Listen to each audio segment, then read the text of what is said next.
Yo, what's good with you? Back in black with some Modern Warfare 3 beta gameplay. Longtime COD player here. Don't have a huge channel, but I do have a huge amount of experience with this gaming franchise.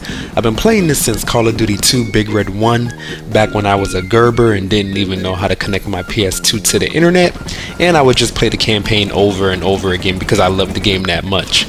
In recent years, I'm sure a lot of you would agree that they have been putting out, I guess in the last 5 years anyway, they have been putting out very subpar titles, and I'm not even talking about anything mechanical, visual, or auditory.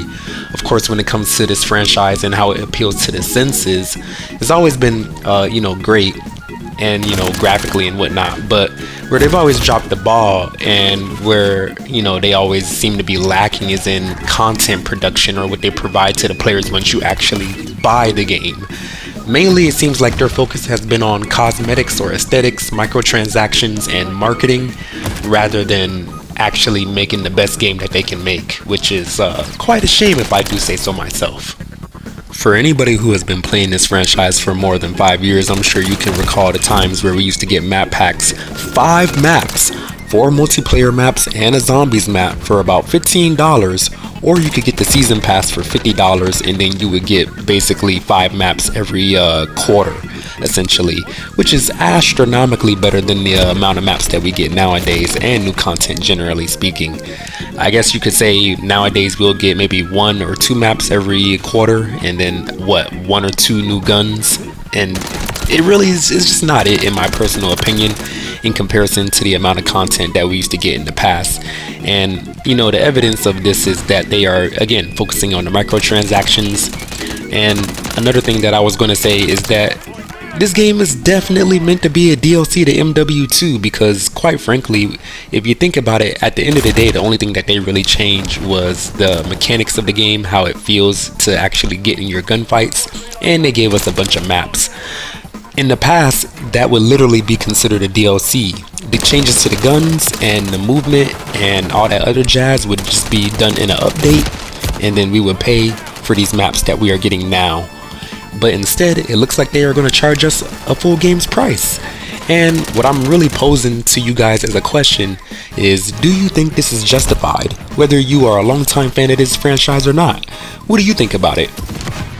Now, I will admit, the changes to the movement, the health, the gunplay, and other core mechanics are immensely appreciated. Currently in this rendition of Modern Warfare, I feel like I can actually use movement to avoid bullets and use cover effectively if I am ever surprised with damage that I did not see coming. This gives the game shades of Black Ops 3 or Black Ops 4, and this subsequently also puts more emphasis on skill with aiming, positioning, and movement. But still, does all that justify another game's worth of money? And as a fiscally responsible consumer, at least I try to be anyways, I gotta ask the question, at what point is it justifiable to spend another game's worth of money? And I ask that question loving Call of Duty as a franchise. It does pain me to say this somewhat, but being a longtime fan of Call of Duty is like akin to being in an abusive relationship, because you know how good the game can be, you know what it was in the past, in the glory days when you used to play it all day, literally every night, go to sleep, wake up playing the game still, but it's only a shell of its former self. The unfortunate thing about it is that there are no other games out there that can replicate that Call of Duty formula and gunplay, but nowadays to get to that, in order to enjoy it, you gotta wade through a bunch of microtransactions and heavy skill-based matchmaking that is literally made to curate your experience and tell you the kind of game that the game wants you to have based on how you used to play in the past, which is annoying in itself. But not only that, they constantly put out really bad games on top of that, Vanguard being the biggest offender in my personal opinion.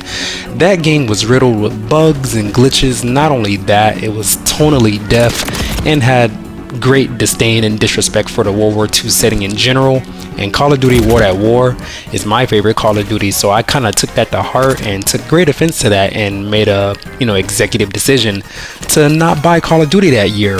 And since we are talking about the same company that made Vanguard and the same egregious company that's gonna pile on a bunch of microtransactions and skins in order to make as much money as possible, you just gotta take these things into consideration when it comes to your purchasing decision.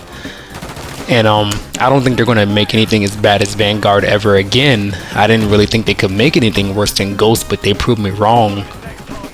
All that being said, I don't want you to think I'm necessarily trying to, sway you guys into not buying the game at all, because one thing I can say is that I really do appreciate Sledgehammer as a Call of Duty developer, because they at least try to make the community like them. They don't always hit the mark. Actually, very often they miss the mark. Again, Vanguard, Advanced Warfare, World War II, they always tend to be on the lower rated side of Call of Duty games, but they always seem to be trying their best at the same time, whereas Infinity Ward has seemed to become complacent and a little bit arrogant, where they don't want to listen to fans at all. So it's just one of those things where, like, you have to take that into consideration on whether you want to give somebody your money or not. They all work under the same Activision umbrella, but at least one company will try to cater to your needs and whims more than the other company that will just be like, fuck you, man, play the game or don't play the game. So, another thing to take into consideration. And also, if you have not played the beta yet, you definitely should at least give it a shot. I'd be a liar if I said I wasn't having fun in any way, shape, or form. I have had games, that are full of enjoyment and that are very nostalgic, especially with all the old maps. But again, reality will set in, and then skill-based matchmaking will ruin that. And I also broke my custom controller, so I'm kind of just playing with a regular PS5 controller, which is a really big hindrance, especially if you don't have those paddles on the bottom. But that's neither here nor there. What I would really recommend as a course of action is just gathering more data, and as much data as possible when it comes to this game, and feedback from the community.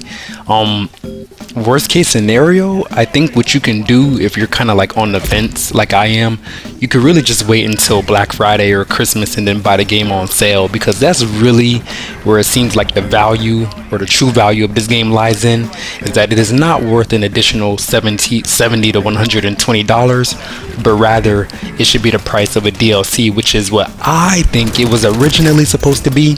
I know it's a rumor at the end of the day, but again, we kind of come in full circle, because this is the same thing that they said about Modern Warfare 3 in 2013 and 2012 as well. So, post-edit black guy here. I do want to apologize. I meant to say 2010 and 2011. I've been inhaling that gas in the war zone, and I don't got my mask on, if you know what I'm saying. So forgive me. Back then, I would say a lot more passion went into the franchise, and you could feel it and you could tell, and I was having a lot more fun at the time playing this game with my friends. Now it just kind of feels a little different, and I can't say that I would justify, spending another full game's price like I did, 10 years ago or whatever the case may be. But I guess it's all up for debate. At the end of the day, I do want to know what you guys think down in the comment section.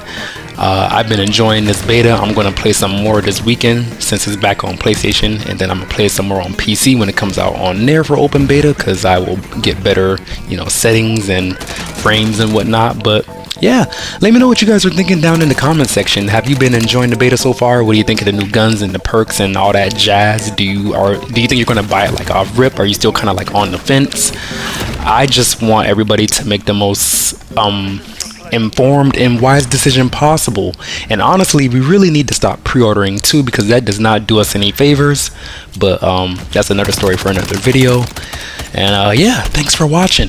Don't forget to aim for that like button, shoot that subscribe button as well. Help you find better teammates, improve your skill-based matchmaking. And yeah, black guy out.